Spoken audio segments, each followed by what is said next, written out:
அஸ்ஸலாமு அலைக்கும் வரஹ்மத்துல்லாஹி வபரகாத்துஹு. வீடியோக்குள்ளே போகிறதுக்கு முன்னாடி என் சேனலை சப்ஸ்கிரைப் பண்ணுங்கள். அதே மாதிரி என் வீடியோவுக்கு லைக் போடுங்க. ஆதம் அலைஹிஸ்ஸலாம் அவர்கள் காலத்தில் 2 மஸ்ஜிதுகள். அபூதர் ரலியல்லாஹு அன்ஹு அறிவிக்கிறார்கள், நான் நபி ஸல்லல்லாஹு அலைஹி வஸல்லம் அவர்களிடம், அல்லாஹ்வின் தூதரே, பூமியில் முதலாக அமைக்கப்பட்ட பள்ளிவாசல் எது என்று கேட்டேன். அவர்கள், அல் மஸ்ஜிதுல் ஹராம், மக்கா நகரில் உள்ள புனித காபா அமைந்திருக்கும் இறை இல்லம் என்று பதிலளித்தார்கள். பிறகு எது என்று கேட்டேன். அவர்கள், ஜெருசலத்தில் அல் மஸ்ஜிதுல் அக்ஸா என்று பதிலளித்தார்கள். நான், அந்த இரண்டுக்கும் இடையே எத்தனை ஆண்டு காலம் இடைவெளி இருந்தது என்று கேட்டேன். அவர்கள் 40 ஆண்டுகள் என்று பதிலளித்தார்கள். பிறகு, நீ தொழுகை நேரத்தை எங்கு அடைந்தாலும் உடனே அதை தொழுதுவிடு, ஏனெனில் நேரப்படி தொழுகையை நிறைவேற்றுவதில் தான் சிறப்புள்ளது என்று சொன்னார்கள். இந்த ஹதீஸ் புகாரியில் இடம்பெற்றிருக்கு. ஆக, மக்காவில் உள்ள அல் மஸ்ஜிதுல் ஹராம் என்னும் காபாவும், ஜெருசலத்தில் உள்ள அல் மஸ்ஜிதுல் அக்ஸா என புனித பள்ளியும் ஆதம் அலைஹிஸ்ஸலாம் அவர்கள் வாழும் காலத்திலேயே கட்டப்பட்டவையாகும். பின்னர் 40 ஆண்டுகள் கழித்து அவரோ அவருடைய மக்களோ ஜெருசலத்தில் இருக்கும் அல் மஸ்ஜிதுல் அக்ஸாவை ஆரம்பமாக கட்டினார்கள். நபிகளாரும் ஆதமும் சந்தித்த நிகழ்ச்சி. நபி ஸல்லல்லாஹு அலைஹி வஸல்லம் அவர்கள் மிஹ்ராஜ் பயணத்தின் போது ஆதம் அலைஹிஸ்ஸலாம் அவர்களை சந்தித்தார்கள். அவர்களின் சந்திப்பில் இருவரும் உரையாடி கொண்டார்கள். ஆதம் அலைஹிஸ்ஸலாம் நபி அலைஹிஸ்ஸலாம் அவர்களை நல்ல மகன் என்ற பாசம் பொழிந்து வரவேற்றார்கள். இது குறித்து அல்லாஹ்வின் தூதர் ஸல்லல்லாஹு அலைஹி வஸல்லம் அவர்கள் கூறினார்கள், நான் மக்காவில் இருந்தபோது என்னுடைய வீட்டு முகடு திறக்கப்பட்டது. அதன் வழியாக ஜிப்ரீல் அலைஹிஸ்ஸலாம் அவர்கள் இறங்கி என்னுடைய நெஞ்சை பிளந்தார்கள்.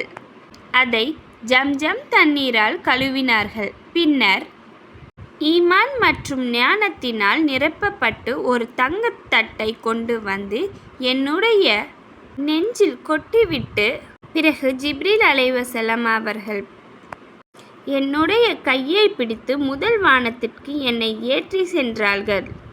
முதல் வானத்தை அடைந்ததும் அந்த வானத்தின் காவலாரியிடம் திற என்றார்கள். அவ்வானவர், யார் அவர் என வினவினார். அதற்கு, நான் தான் ஜிப்ரீல் என்று பதில் கூறினார். அதற்கு அந்த வானவர், உம்முடன் யாராவது இருக்கிறார்களா என்று கேட்டார். ஜிப்ரீல், ஆம், என்னுடன் முஹம்மது ஸல்லல்லாஹு அலைஹி வஸல்லம் இருக்கிறார்கள் என்று கூறினார்கள். அதற்கு வானவர், அவர் அழைக்கப்பட்டிருக்கிறாரா என்று கேட்டார். அதற்கு ஜிப்ரீல் அலைஹிஸ்ஸலாம் அவர்கள் ஆம் என்றார்கள். வானவர் முதல் வானத்தை திறந்து கொடுத்ததும் நாங்கள் அந்த வானத்தில் ஏறி சென்றோம். அப்போது அங்கே ஒரு மனிதர் அமர்ந்திருந்தார். அவரின் வலது பக்கம் சில மனிதர்களும் இடது பக்கம் சில மனிதர்களும் காணப்பட்டார். அவர் தமது வலது பக்கம் உள்ள மனிதர்களை பார்த்து சிரித்தார்.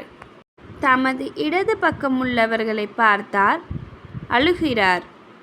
இந்த நிலையில் உள்ள அந்த மனிதர், நல்ல நபியே, நல்ல மகனே, வருக என்று கூறினார். அப்போது ஜிப்ரீல் அலைஹிஸ்ஸலாம் அவர்களிடம், இவர் யார் என்று நான் கேட்டேன். இவர்தாம் ஆதம் அலைஹிஸ்ஸலாம் அவர்களுடைய வலது பக்கமும் இடது பக்கமும் உள்ளவர்கள், அவர்களுடைய சந்ததிகளில் உள்ள மனிதர்கள். வலது பக்கம் உள்ளவர்கள் சுவனவாசிகள், இடது பக்கம் உள்ளவர்கள் நரகவாசிகள். எனவே அவர் தமது வலது பக்கம் பார்த்து சிரிக்கிறார், தமது இடது பக்கம் பார்த்து அழுகிறார். அறிவிப்பாளர் அபூதர் ரலியல்லாஹு அன்ஹு. இது புகாரியில் இடம்பெற்றிருக்குது. மற்றொரு அறிவிப்பில், நான் அங்கு ஆதம் அலைஹிஸ்ஸலாம் அவர்களை கண்டேன். அவர்கள் என்னை வரவேற்று எனது நன்மைக்காக பிரார்த்தனைகள் செய்தார்கள் என கூறப்பட்டுள்ளது. மாஷர் மைதானத்தில் நடக்கும் காட்சி. மறுமை வாழ்வின் துவக்கத்தில் நாம் எல்லாம் ஒரு மைதானத்தில் திரட்டப்படுவோம். அந்த மைதானத்தில் நிறுத்தித்தான் அல்லாஹ் நம்மளை விசாரித்து தீர்ப்பளிப்பான்.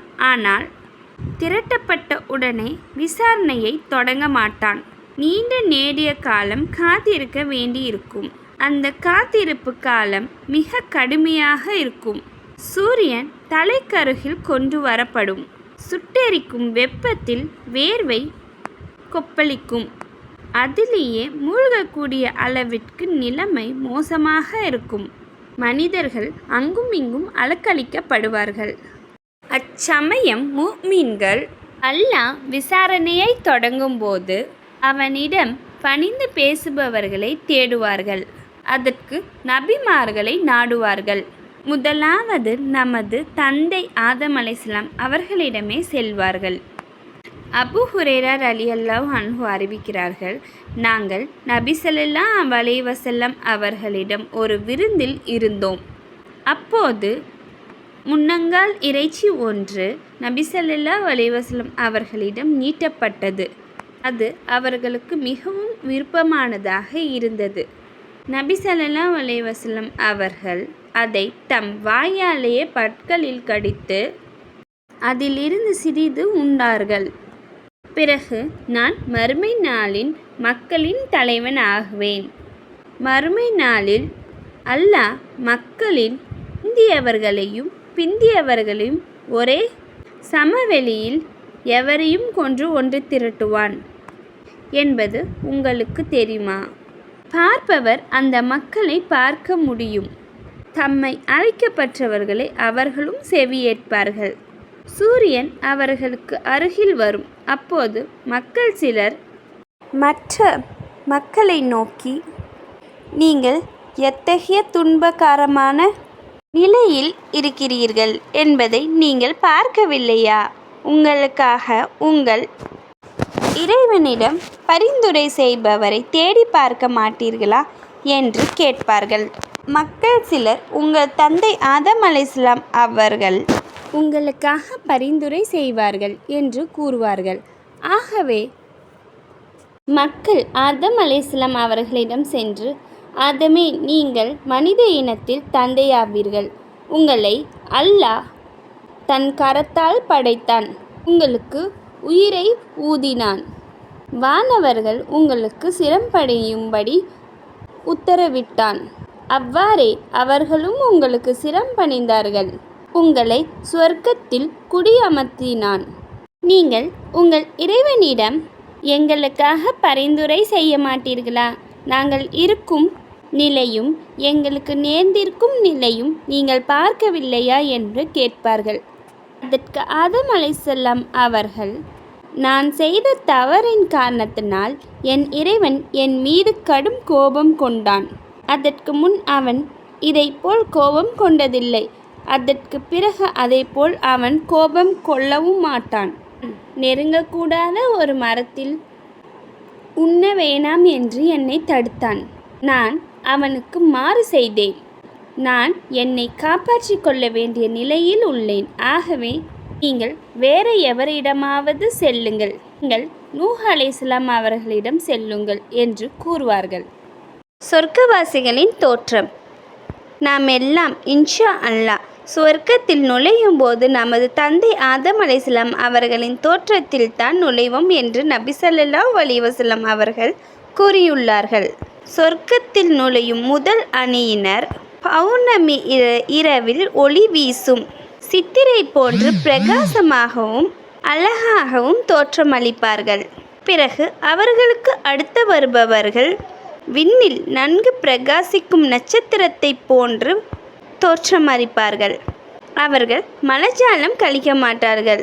எச்சில் துப்பவும் மாட்டார்கள். மூக்கு சிந்தவும் மாட்டார்கள்.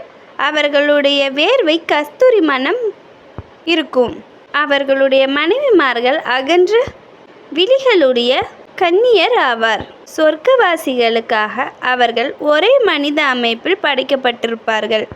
அவர்கள் தங்களுடைய தந்தை ஆதம் அலைஹிஸ்ஸலாம் அவர்களின் தோற்றத்தில் வானத்தில் முட்டும் விதத்தில் 60 முழங்கால் உயரம் இருப்பார்கள். ஆதம் அலைஹிஸ்ஸலாம் அவர்களின் சந்ததியினர். ஆதம் அலைஹிஸ்ஸலாம் அவர்களை களிமண்ணால் படைத்த அல்லாஹ் உலகம் அழியும் வரை தோன்றும் அனைத்து சந்ததிகளும் ஆதம் நபியின் விந்து துளியை அடிப்படையாக வைத்துதான். அவனே உங்களை ஒரே ஒருவரை கொன்று படைத்தான். அவரிடமிருந்து அவரது துணைவியை அவளிடம் அவர் மன அமைதி பெறுவதற்காக படைத்தான். அவளுடன் இணையும்போது அவள் லேசான சுமையை சுமந்தாள். அதனுடன் அவள் நடமாடினாள். அவள் வயிறு கனமான போது, நல்லதோர் சந்ததியை நீ எங்களுக்கு வழங்கினால் நிச்சயமாக நாங்கள் நன்றி செலுத்துவோர் ஆவோம் என்று அந்த இருவரும் தமது இறைவனாகிய அல்லாஹ்விடம் பிரார்த்தனை செய்தார்கள். இது குர்ஆனில் 4வது அத்தியாயத்தில் 189வது வசனத்தில் இடம்பெற்றிருக்கு. இதோட கண்டினியூஷன் நம்ம நெக்ஸ்ட் பார்ட்டில் பார்க்கலாம்.